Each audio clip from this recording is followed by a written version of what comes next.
எழில், ஆ என்னாச்சுடா? சரி, தீபிகான்னு உண்மை தெரிஞ்சும் நீ அவளை போலீஸ் கிட்ட மாட்டி விட மாட்டேங்கிற? அதே மாதிரி வந்ததுல இருந்து நானும் உன்னை பார்த்துட்டு இருக்கேன். உன் மனசுல வேற ஏதோ பெரிய விஷயம் ஓடிட்டு இருக்கிற மாதிரி தெரியுதே.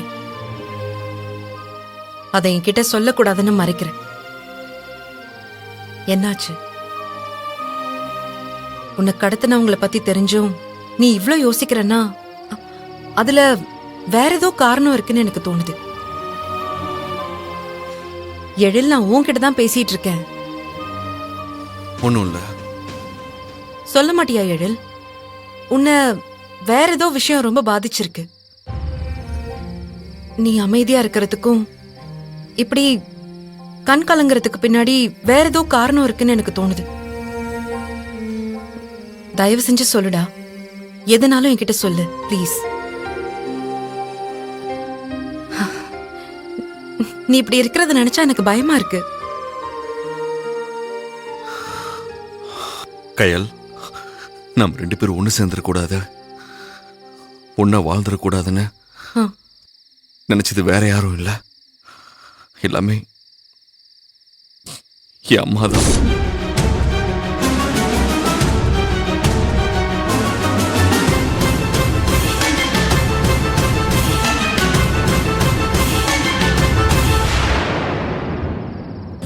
அந்த தீபிகா என்ன கடத்தினதும் அவளுக்கு நான் கிடைக்கலன்னு, அதே மாதிரி என் அம்மாவுக்கு ஒரு கேவலமான எண்ணம்,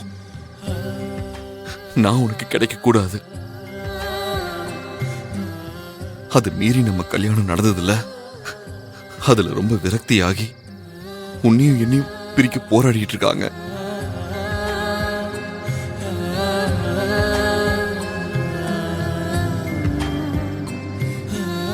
அந்த தீபிகா கிட்ட உன்னை ஏதாவது பண்ணணும்னு என் அம்மா சொல்லியிருக்காங்க. ஆனா அவ என்ன கடத்தி உன் கூட நான் வாழக்கூடாது, அவ கூட தான் வாழணும், இல்லனா நான் வாழவே கூடாதுன்னு என்ன கொலை பண்ண அடியாளுங்களை செட் பண்ணியிருக்கா.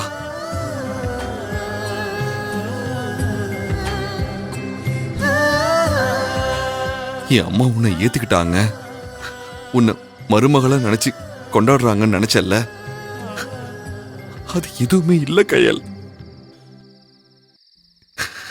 என் அம்மா உன்கிட்ட இருந்து என்னை பிரிக்கிறதுக்கான எல்லா வேலைகளையும் பார்த்திருக்காங்க. இது இன்னைக்கு நேத்து இல்ல, என்னைக்கு நம்ம கல்யாண பேச்சு ஆரம்பிச்சதோ அன்னையில இருந்து நான் உன் கழுத்துல தாலி கட்டக்கூடாதுங்கிறதுக்காக அவங்க பல திட்டங்களை போட்டிருக்காங்க. இதுக்கெல்லாம் உடந்த அந்த தீபிகாவும் அவளோட அப்பனும் தான்.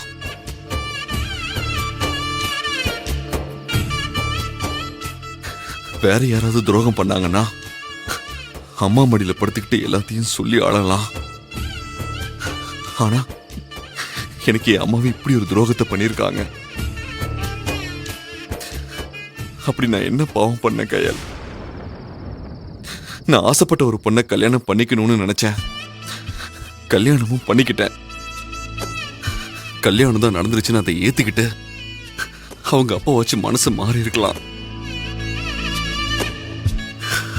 ஆனா அவங்க இப்பவும் உன்னை என்கிட்ட இருந்து பிரிக்கணும்னு அவங்க தவிச்சிட்டு இருக்காங்க.